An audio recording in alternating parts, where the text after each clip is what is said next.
Hey Moral Gamers, I'm back. Today I'm playing Darkstalkers, and today's topic we're discussing... Wait for it. PlayStation 4, Xbox One.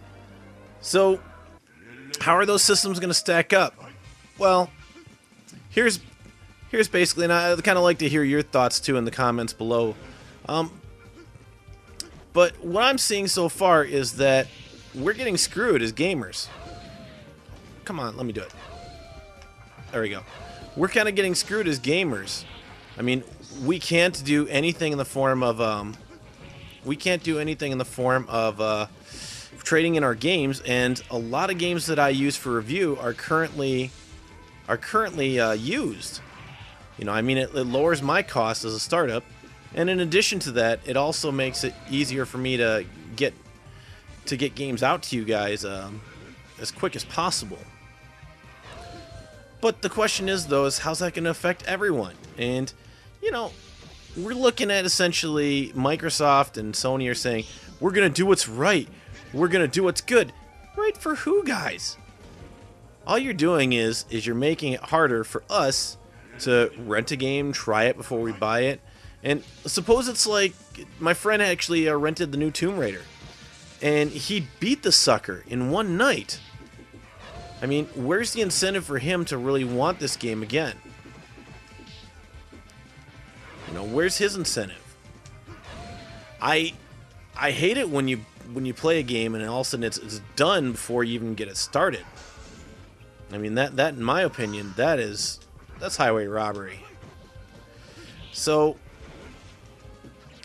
with this whole system, I mean, it seems like the real winner is gonna be the Wii, or the Wii U rather, excuse me, because the Wii U is still based on it's still based on a gamer strategy. I mean, Nintendo's giving us what we want. We don't care as much about having TV or movies or all the other stuff. I mean, I love having my PlayStation 3 my PlayStation 3 can take me out on the internet. Okay, fine, whatever. My PlayStation 3 can also play Blu-rays. Sweet. That's what it should do. I mean, if you're using Blu-ray media, I should be able to play a Blu-ray movie in there. Great. And Netflix, okay, you're getting a little bit further down the road. I enjoy Netflix. But then what happens? What happens as you continue? I mean, going down the road, you got your Netflix, Hulu, all the other apps. Now they want Crunchyroll has place on PlayStation 3. They basically have done it where you have a whole bunch of different services, including some Sony Music service. I have a PlayStation 3 because I love playing games. I absolutely love playing games. So when I got my PlayStation 3, I was thinking more about the games I'd be playing than thinking about watching TV.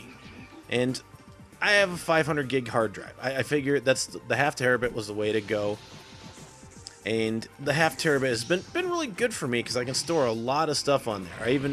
I even have some movies on there.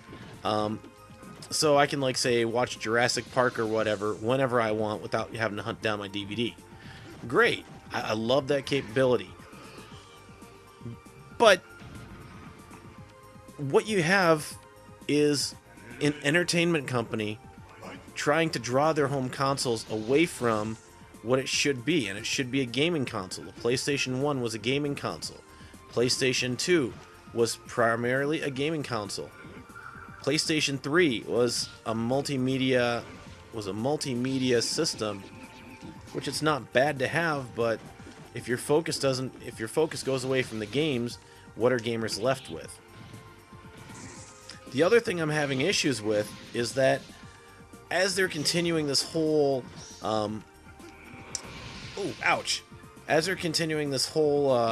trip down what they plan to do and how jerk, you weren't supposed to throw your sword. What they're planning to do with the network, this is getting worse because, okay, I am a serious rock band, Guitar Hero type of guy. And I have over 1,000 songs between my rock band, Guitar Hero, Power Gig. Yes, I have Power Gig, guys, don't hate. And with all these games, if my PlayStation 3 goes out, I'm screwed. I can't get a PlayStation 4 and still have access to them. Now they're gonna tell you, oh, it's because there's differences in architecture and we can't emulate anything. Okay, I understand emulation has its issues. Okay, I'm not gonna pretend to have all the answers. But when you're telling me that you can't get to a point where you can emulate a majority, I mean, Xbox 360 was emulating a good chunk of classic Xbox games upon release. And you're telling me that the PlayStation 4 won't be able to emulate a good chunk of PlayStation 3 games? Really, guys? Yes, it is bloody hard to work around a physics processing unit and, it's got a physics processing unit and a hex core or something like that. It is hard to do that, but you're going to tell me that you can't try? There's only like 3 games I can count, Blood Rain Betrayal being one of them, that use that physics processing engine. Everything else just uses the hex core. And if you're not touching that physics processing unit, I don't understand how it's going to be all that hard.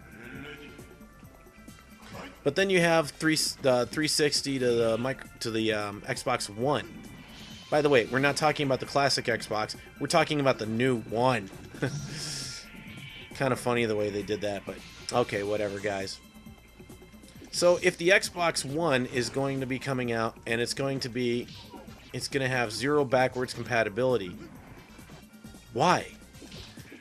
Again, the Xbox has been running on an operating system that should, for the most part, be a derivative of Windows. I mean, it's compatible with Windows. It has all sorts of whatchamacallit, all sorts of Microsoft plugins. I mean, even the Dreamcast, which was run on Windows CE, you'd figure that they would do something similar with the Xboxes, keep running them off a Microsoft slimmed down operating system. And if they can't figure out a way to emulate, what is Microsoft really doing? Are they screwing people? Which is what it seems. Now, I will also make the argument of sheeple, and no offense, but there are going to be the fanboys, they call them the sheeple, the aficionados, the diehards, the people who just won't listen to reason, who are going to buy these systems because, hey, I am an Xbox fan, I am a Sony fan, I have, well, I guess they figure they have stock in the company or something, but, you know, they're the people who will play anything that's put out, and I don't understand you people. And when I say you people, I mean, why be loyal to a company? This is a free market, again. You know, we should be buying whatever systems are good. I mean, we shouldn't be buying stuff just because we have a brand loyalty. Microsoft does not take care of you. You got the red ring of death? Who is there to help you? Microsoft, for a fee. Guy down the street, for a fee. Your friends on the internet? They had some helpful suggestions, more so. How to solder it, stuff like that. Your PlayStation, this is my second PlayStation, by the way. My first PlayStation 3, the disc tray went out on it. So, yeah, that was an interesting mess to try and figure out. So, who was there to help me? Local repair dude. Not actually Sony, not actually anyone. In fact, Sony told me it would run me $70 and I couldn't even use a warranty on it because I was just a couple days out of warranty. So, pretty much as gamers, what do we have? You know, we have each other. And how can we send a clear message? How can we send a clear message to them that, hey, we don't like what you're trying to do here? The answer, guys, money. Your money. If you don't buy an Xbox One, if you don't buy a PlayStation 4, and if you just buy like the Wii or something like that that does have not just not just a continued network, but, you know, a continued network where you can actually buy, games for your Wii should be transferable to the Wii U. I know Nintendo's got their own control on it, which sucks. But send the message, guys. That's basically what it boils down to. We don't want DRM. We don't want people controlling our games. We love our games. If I want to lend my friend a game, I want him to be able to borrow it, no questions asked. I don't want Microsoft involved. I want to be able to rent games from Redbox or whoever. I want to be able to have the freedom to do whatever I want with my games. I don't want anyone else to be able to dictate that. And like I said, whether you agree with me or not, you know, please like, please rate, you know, want to hear your feedback. Like, dislike, doesn't matter. Just at least leave some feedback. This is an interesting conversation. I want to hear what you have to say on the subject. Thanks, guys. Hope you've enjoyed, and happy gaming.